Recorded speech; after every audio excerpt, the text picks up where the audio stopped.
I thought I knew what alone meant. Thought grief had taught me everything about loss. How it hollows you out, leaves you walking through days like a stranger in your own skin. But that November morning, driving a rickety wagon across Nebraska plains with 2 silent children huddled behind me, I learned alone has deeper levels, colder ones.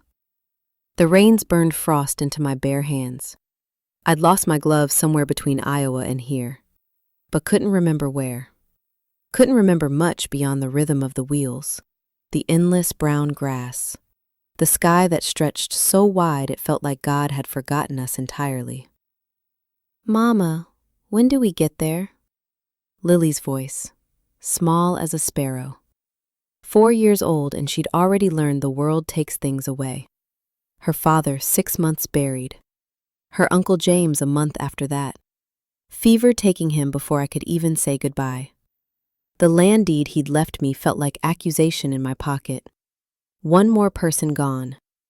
One more thing I had to carry alone. "Soon, sweetheart." The lie tasted familiar. I'd been telling lies like that since March, when I'd stood over my husband's grave and promised our children everything would be fine.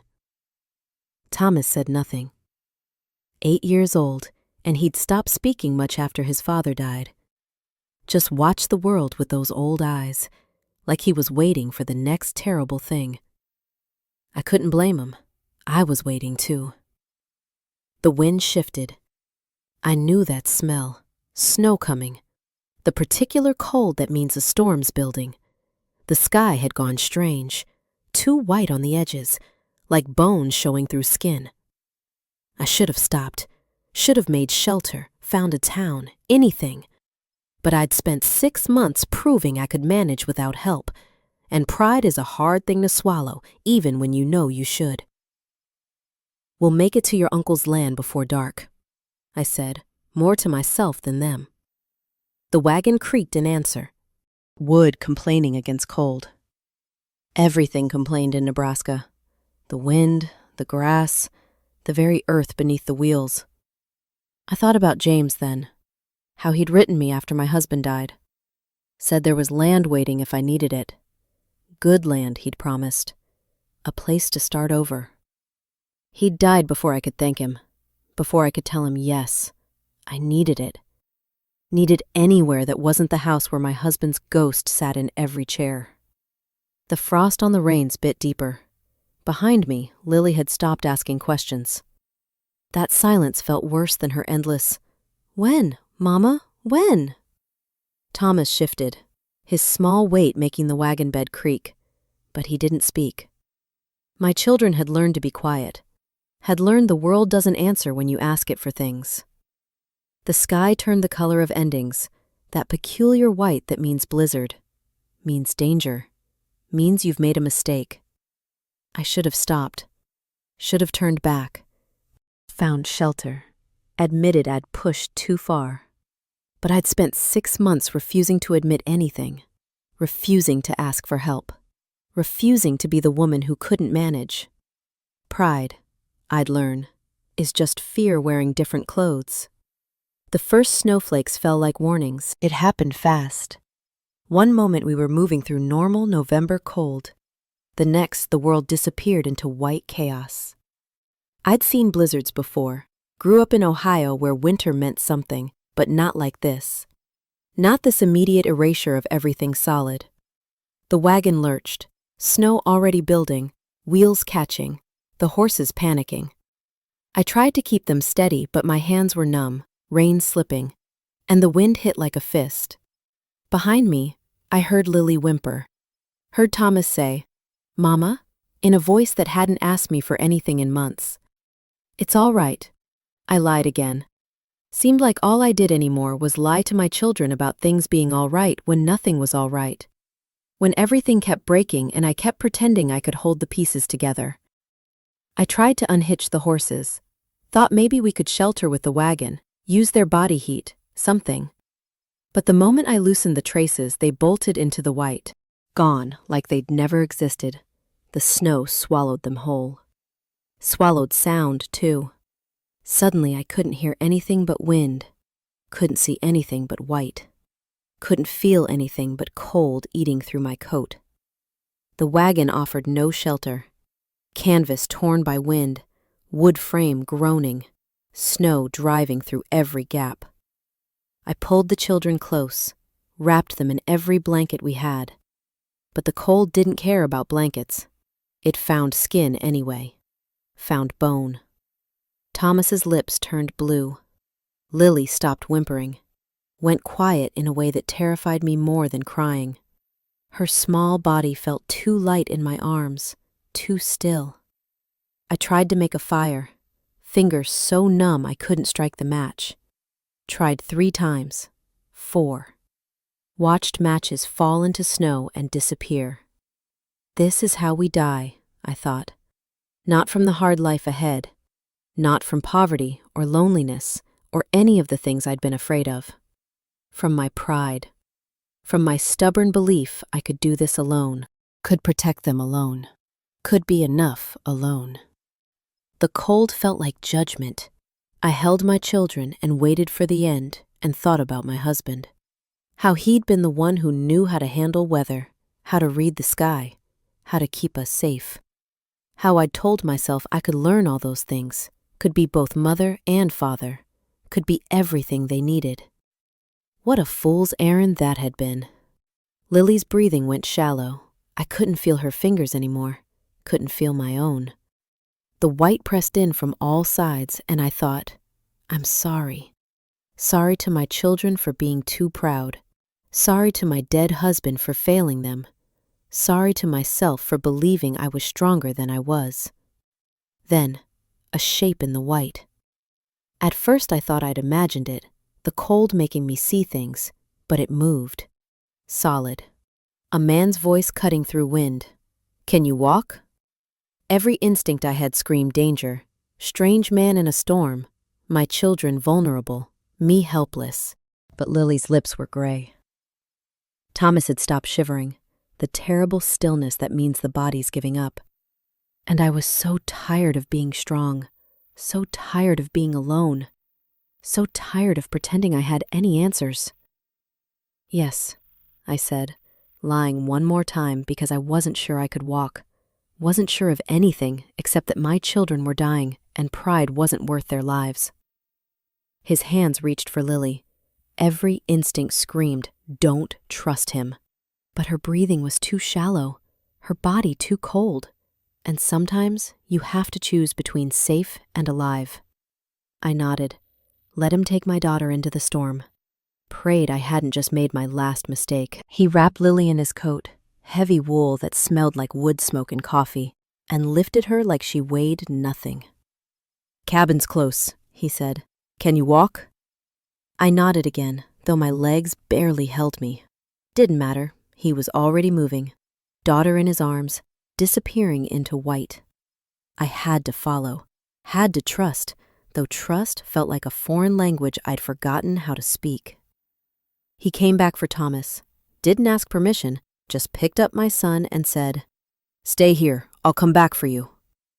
Then he was gone again, swallowed by the storm, and I stood there shaking, from cold, from fear, from the terrible vulnerability of watching strangers carry away the only things I had left in the world. He came back. That surprised me. Came back and half carried me through snow that was already knee-deep, wind that tried to knock us down, cold that wanted to kill us.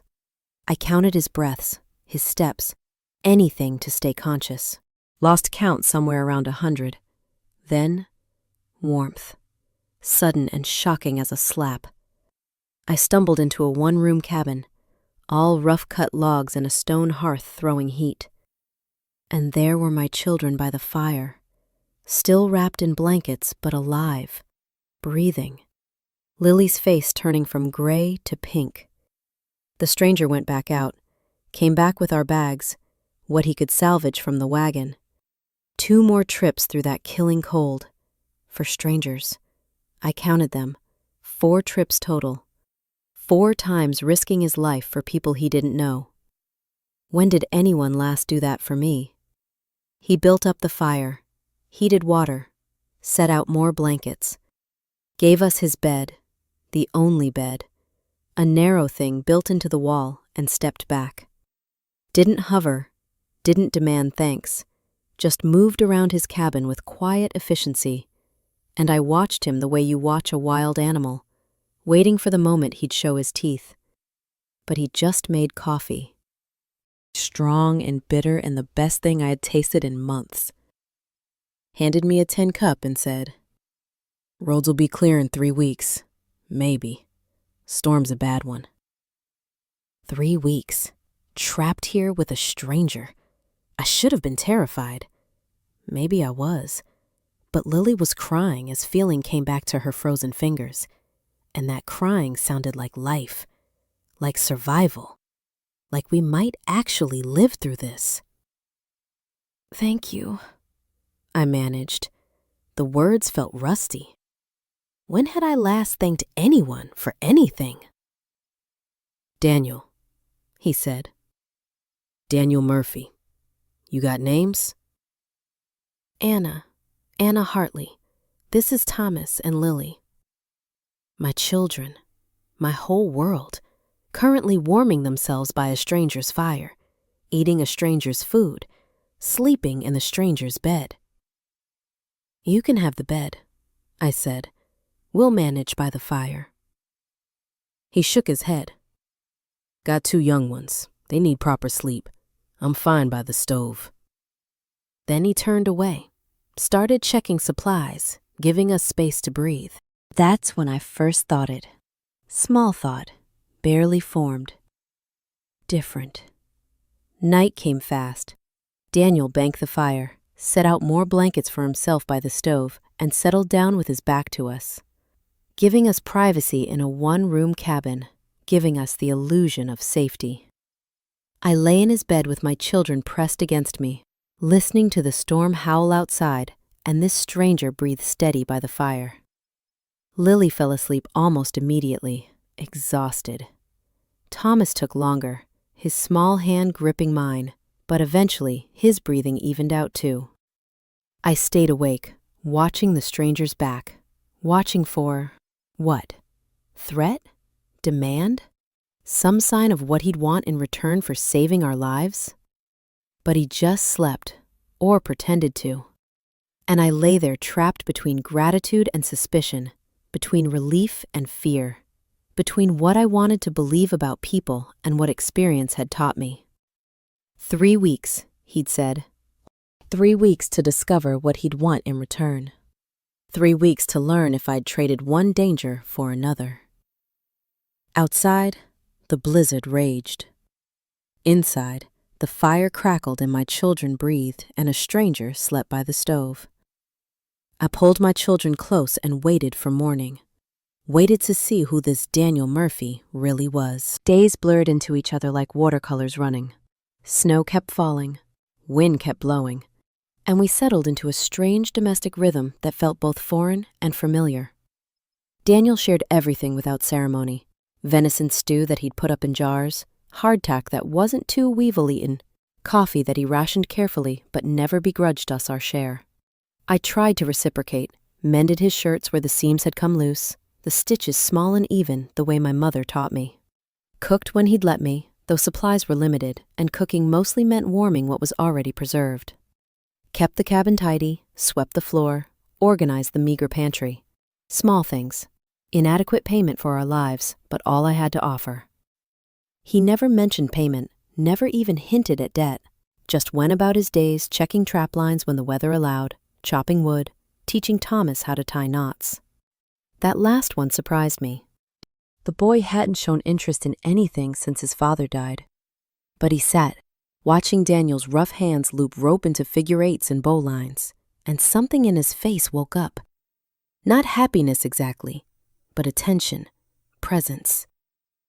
"Like this," Daniel said, patient as stone.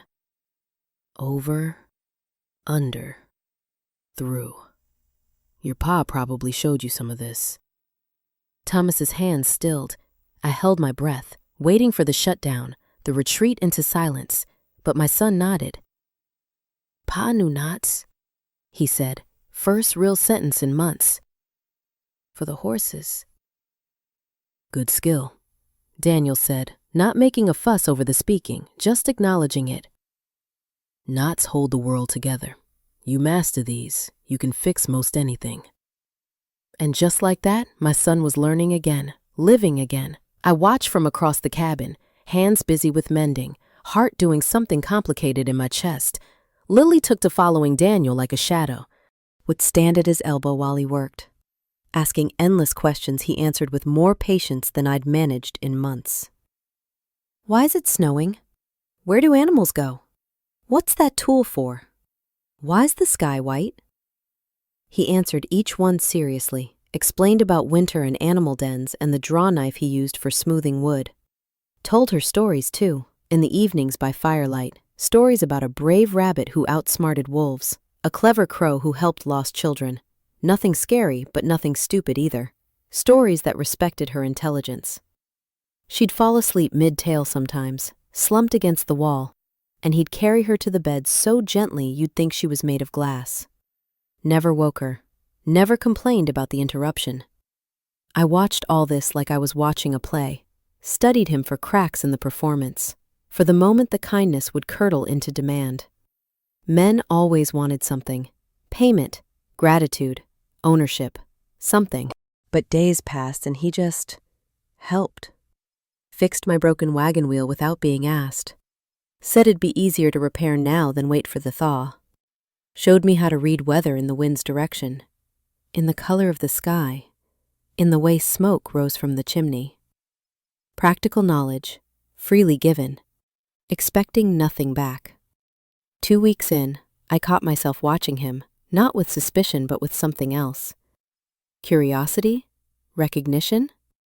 He moved through the cabin with quiet competence, never rushed, never anxious, just steady as a heartbeat. When had I last been around anyone steady? My husband had been many things. Good father, hard worker, loving in his way, but steady wasn't one of them. Quick to temper, quick to joy, quick to decide we should move west for opportunity, then quick to regret it when crops failed. I'd loved him despite the quickness, or maybe because of it. He'd made life feel alive even when it was hard, but Daniel's steadiness felt like a different kind of safety. Like solid ground after years of earthquake. I didn't trust it, couldn't afford to, but I noticed it.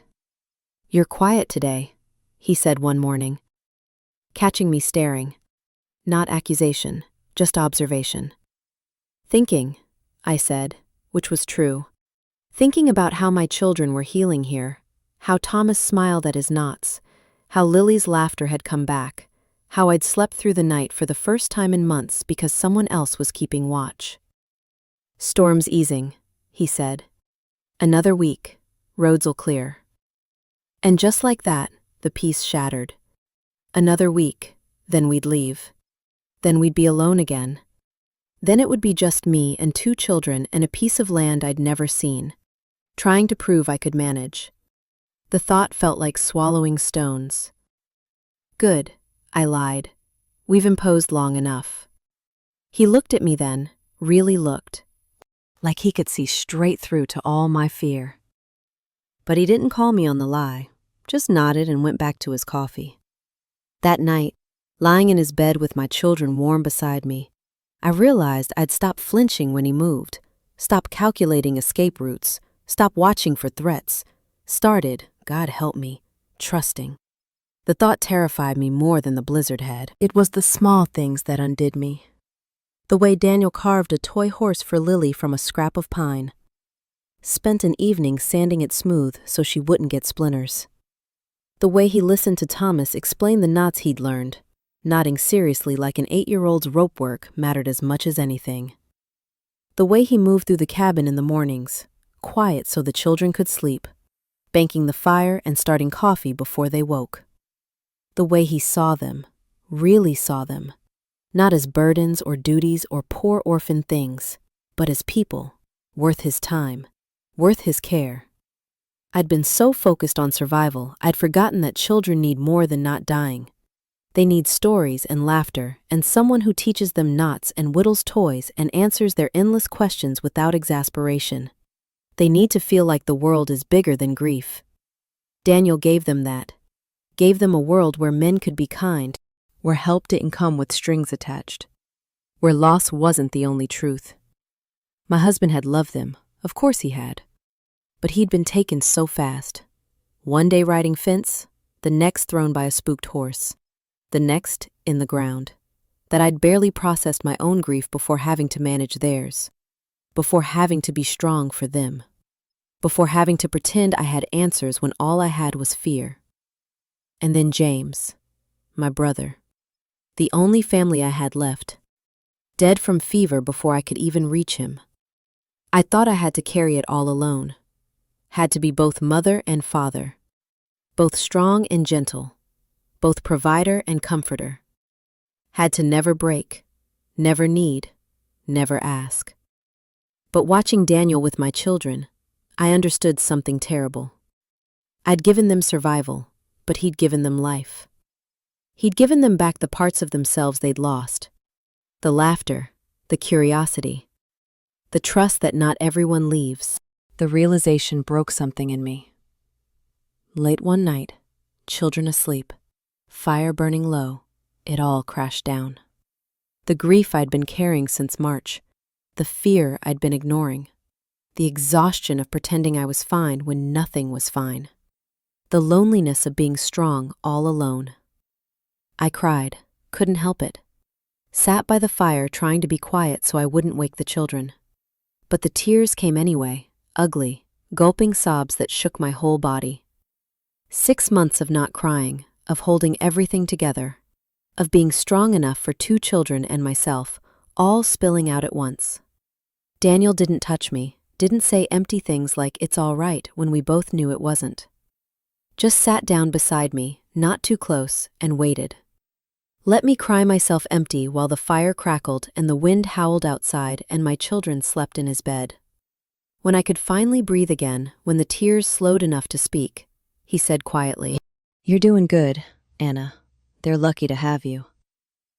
Such simple words, but they undid me all over again, because when had anyone last seen how hard I was trying?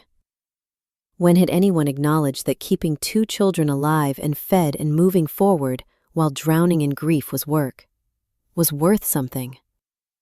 "I don't feel like I'm doing good," I managed. "I feel like I'm barely keeping us alive." "Alive counts," he said. "Alive's everything. The rest, joy, peace, all that, it comes after. You got them here. Got them through the worst. That's not nothing. You saved us. You were already saving yourselves. I just gave you a warm place to do it." He poured coffee, handed me a cup. "My wife died, 3 years back. Childbirth, baby too. First few months after, I thought I'd die too, wanted to, but kept going anyway, day after day. Eventually the days got easier. Not good, maybe, but easier." It was the most he'd said about himself since we'd arrived. I looked at him in the firelight, weathered face, careful hands, eyes that had seen loss too. "How do you keep going," I asked, "when everything keeps breaking?" "By not going alone," he said. "That's what I learned too late. Tried to carry it all myself. Nearly broke me. Now, I help when I can. Let others help me when they offer. Figure we're all walking through hard things. Might as well walk together." We sat in silence after that. Not uncomfortable, just 2 people who'd lost everything sitting by a fire, drinking bitter coffee. Not alone. "You don't have to be strong all the time," he said finally. "That's not strength, Anna. That's just fear of seeming weak. Real strength is knowing when to ask for help." I wanted to argue, wanted to defend my walls, my independence, my stubborn refusal to need anyone. But sitting there, with tears still wet on my face, my children sleeping peacefully for the first time in months, this stranger offering truth instead of comfort, I didn't have the energy to argue. Maybe he was right. Maybe I'd confused strength with solitude. Maybe the bravest thing wasn't doing it alone. Maybe. That night something shifted. Not love, not yet, but the understanding that maybe, possibly, I didn't have to do this alone. Maybe strong didn't mean solitary. Maybe letting someone help wasn't the same as failing. Maybe. The dripping started on Tuesday. Ice melting from the eaves, slow at first, then steady. The wind changed direction, coming from the south now instead of north. Warmer, softer. The kind of wind that meant winter was loosening its grip. "Roads'll clear by week's end," Daniel said over morning coffee. "Storm's breaking." I should have felt relief, should have felt glad we'd survived, eager to reach James's land, ready to start the life I'd come here for. Instead, I felt my stomach drop like I was falling. The children didn't notice. Lily was showing Daniel a drawing she'd made in the ash on the hearth. A lopsided horse, or maybe a dog. And Thomas was practicing his bowline knot. They'd settled into this life like it was permanent, like Daniel was permanent. But nothing was permanent. I knew that better than anyone. That afternoon, while Daniel was checking his trap lines, Thomas asked, "Is Mr. Daniel coming with us to Uncle James's land?" The question hung in the cabin's warmth. Lily looked up from her drawing, eyes bright with hope. Both my children watching me, waiting for the answer that would shape their understanding of the world. Waiting to learn if good people stayed or if everyone eventually left. "He has his own life here," I said carefully. "His cabin, his trap lines. We can't expect him to." "But he could visit," Lily interrupted. "Couldn't he visit, Mama?" "Maybe," I said, which was neither yes nor no, which was cowardice dressed as caution. I watched my son's face close, watched my daughter's brightness dim, watched them learn, again, not to hope for too much, not to expect people to stay. I was teaching them to be alone, just like I was. The thought sat in my chest like a stone. That evening, Daniel offered to guide us to James's land when the roads cleared. "Help you get settled," he said. "Check the cabin's sound, make sure the well's working, that sort of thing." Every instinct screamed refuse. We'd imposed enough, taken enough, needed him enough. Any more and I wouldn't be able to pretend I was managing alone. Any more and I might start depending on his help, his steadiness, his presence. Any more and losing him would hurt. "That's kind," I said, "but we've already taken so much of your time. We'll manage." Something crossed his face, not hurt exactly, understanding, maybe, like he could see straight through to my fear. "It's not imposition to help neighbors," he said mildly. "That's just what people do out here, help each other." "We're not neighbors yet, just," I searched for the word, "just strays you pulled from a storm." "Anna," he said my name like it meant something. "You're not strays. You're people who needed help, same as I'd need help someday, same as we all need help sometimes." I started, then stopped, because I did need help, obviously needed help. Had needed it desperately enough to accept rescue from a stranger, to sleep in his bed, to let him teach my children, to cry in front of him while he offered truth instead of pity. But needing and admitting need felt different. One was survival, the other was surrender. "We'll be fine," I said. Stubborn, stupid, afraid. He nodded slowly. "All right, but offer stands, if you change your mind." That night I lay awake, listening to the drip, drip, drip of melting ice. The thaw should have felt like hope, winter ending, spring coming, new life possible. Instead, it felt like time running out. In 3 days we'd leave, resume our journey, reach James's land and start over with just the 3 of us. The way I'd planned, the way it should be.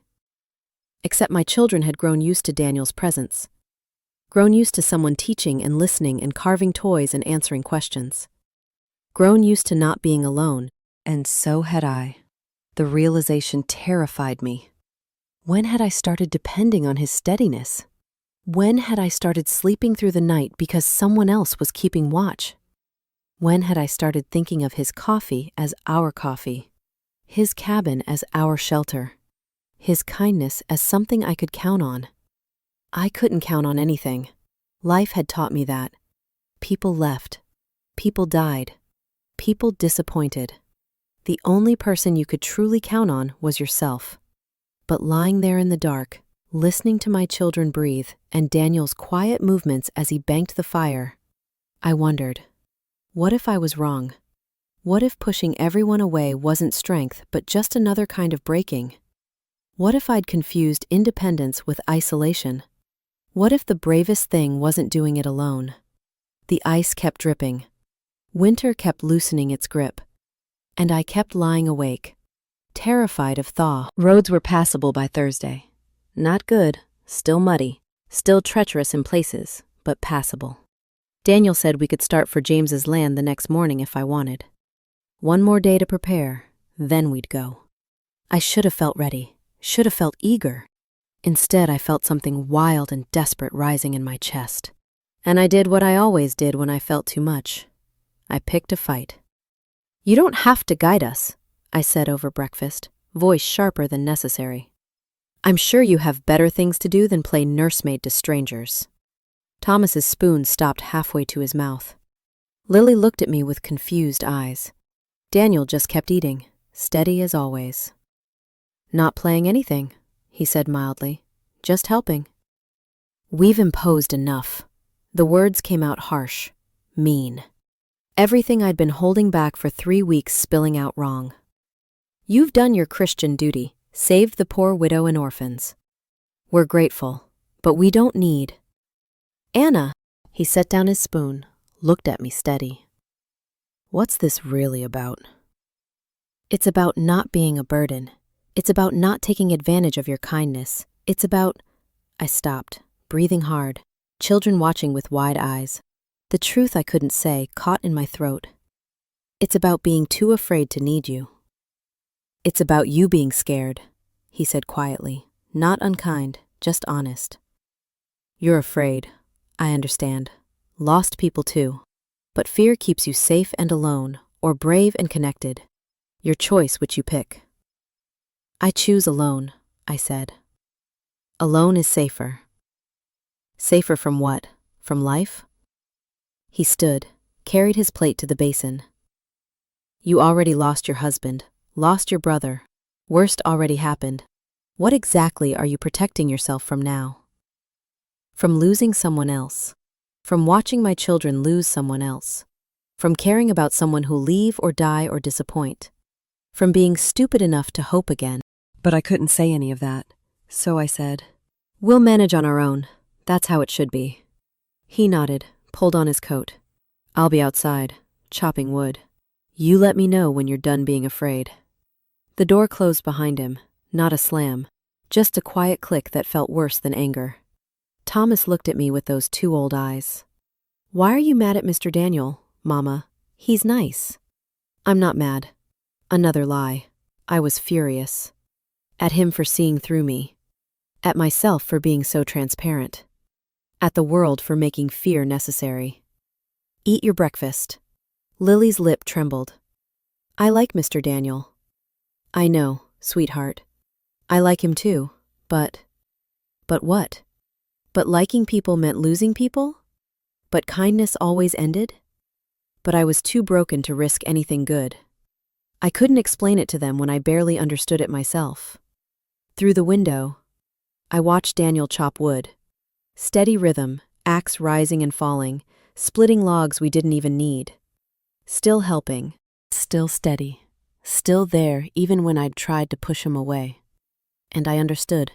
He wouldn't leave unless I forced him to. The question wasn't if he'd stay, it was if I'd let him. I stood at that window, watching him work, and hated myself for being so afraid. Hated that grief had taught me to push away anything good before it could be taken. Hated that I was about to destroy the best thing that had happened to us in months, just because I was too scared to risk being hurt again. My children needed him. Needed his steadiness, his kindness, his presence that said the world wasn't only loss. And I, God help me, I needed him too. Needed someone to help carry the weight. Needed someone to keep watch while I rested. Needed someone who saw me trying and said it was enough. But needing felt dangerous, felt like handing someone the power to destroy you. The axe kept falling, steady, patient, waiting for me to stop fighting. And I thought, the blizzard didn't trap us. I did. With my walls. With my fear. The storm outside had ended weeks ago. The one inside me still raged. But storms, I was learning, eventually pass. You just had to be brave enough to stand in them. I took a breath.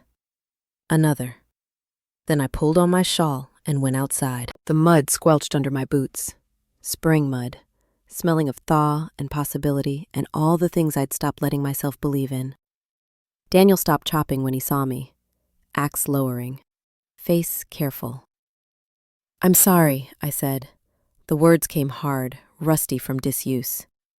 "I don't know how to do this. Don't know how to accept help without waiting for the cost.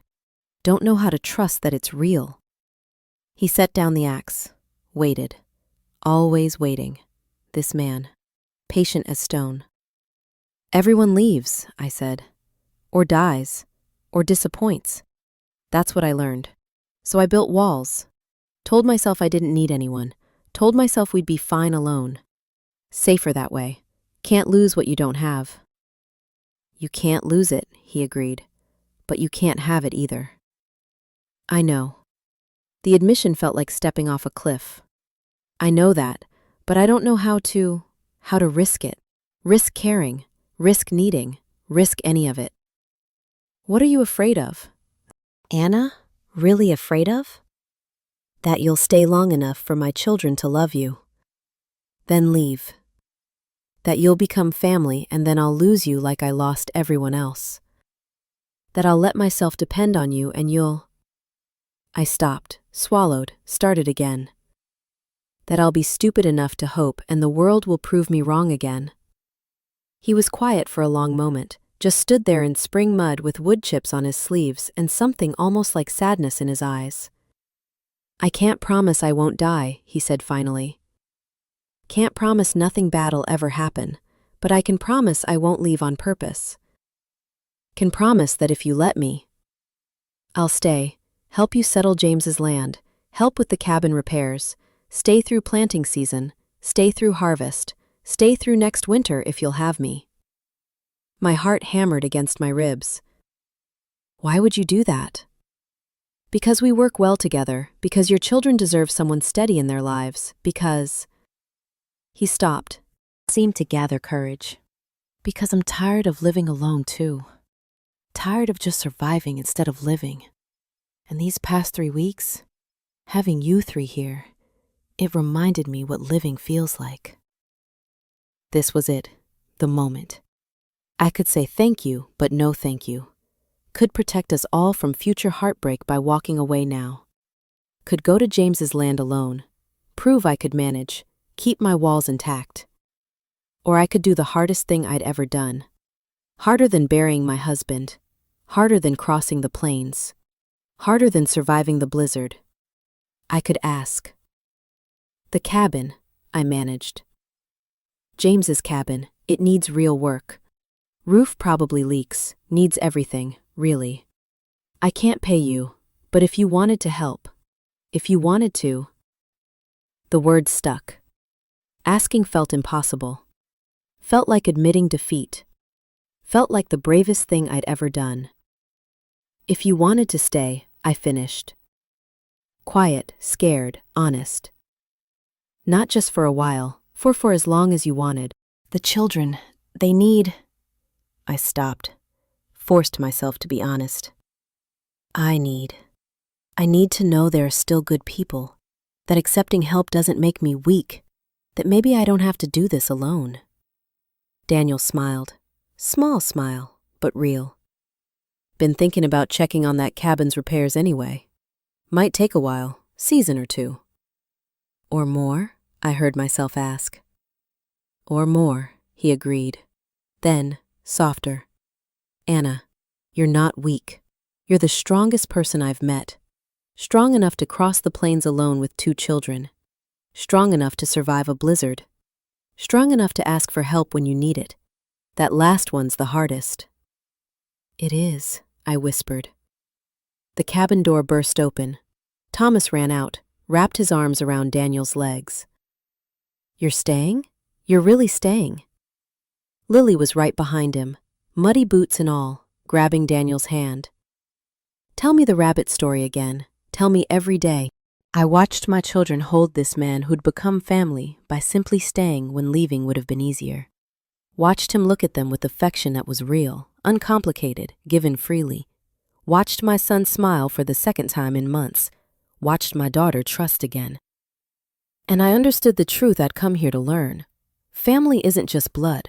Family is who stays when staying is hard, who helps because it's right, who sees you at your worst and chooses you anyway.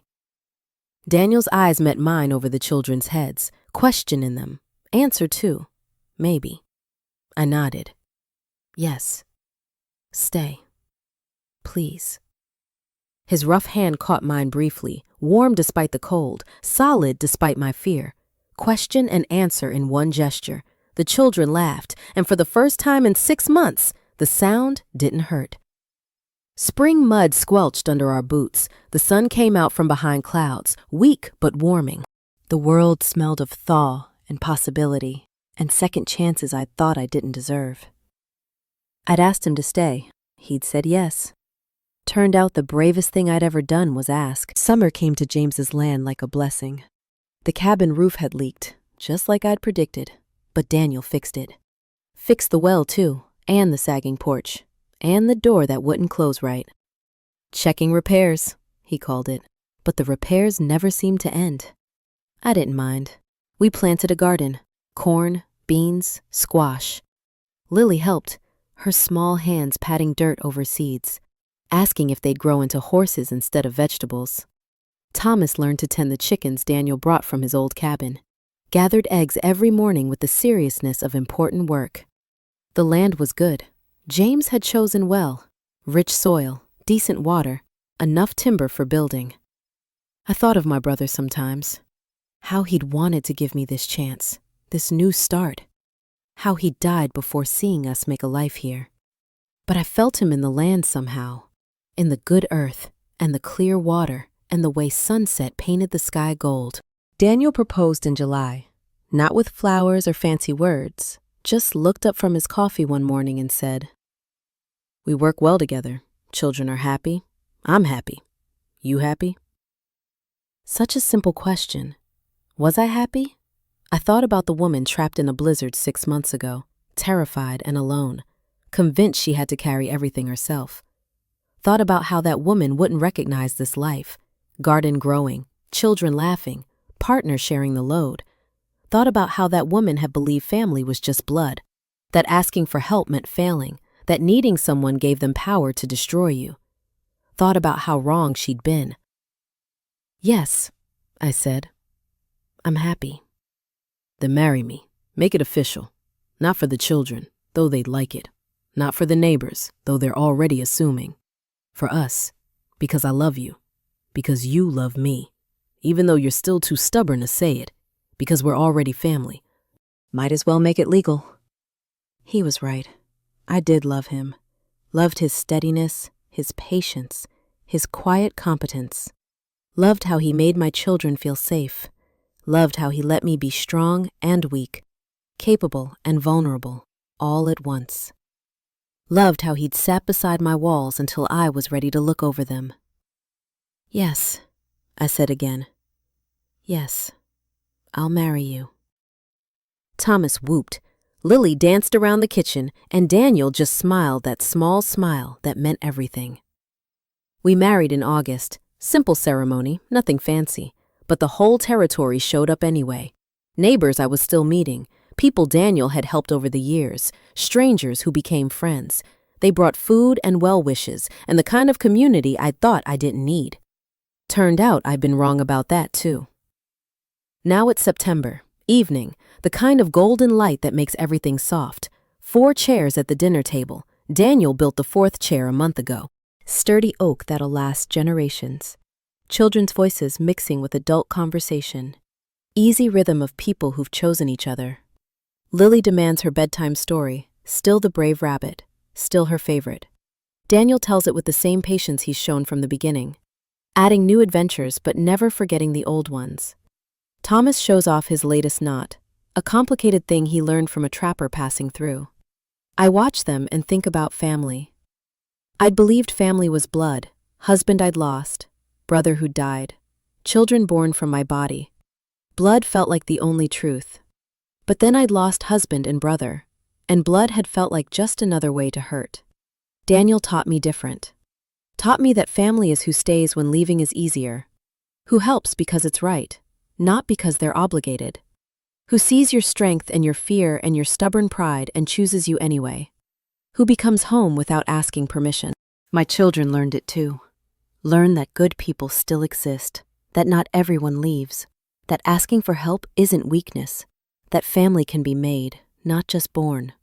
The blizzard that nearly killed us actually saved us from the lie that we had to be alone, saved us from pride disguised as strength, saved us from the belief that needing someone meant failing. Daniel's hand rests on my shoulder, casual intimacy of people who've survived together and chosen to stay. The children finish their evening routines, the fire crackles. Through the window, I can see the garden we planted, green and growing, proof that good things can take root in hard soil. I think about the woman in the blizzard, how terrified she was, how alone, how convinced she had to carry everything herself or she was failing, how wrong she'd been about everything that mattered. That woman thought strength meant solitude. This woman knows better, knows that the strongest thing she ever did wasn't surviving alone. It was opening the door when someone knocked. It was saying stay. It was choosing to build a family instead of just protecting one. Lily's asleep now. Story finished. Thomas yawns, pretending he's not tired. Daniel banks the fire for the night. Our nightly routine, worn smooth by repetition, comfortable as old boots. Good day? He asks, like he does every evening. Good day, I confirm, and mean it. He kisses my forehead. The children go to bed without complaint. I stand in the doorway of the cabin Daniel repaired, on the land my brother left me, with the family I chose, and feel something I thought I'd lost forever, peace. Not the absence of pain, the blizzard still happened. My husband and brother are still gone. Some things can't be fixed or forgotten. But peace despite the pain. Peace earned through choosing connection over isolation. Peace built from shared meals and fixed roofs and patient kindness and the daily decision to stay. We help because it's right. Daniel had said that first day. And sometimes, if we're lucky, that help becomes home. We were lucky. We became home.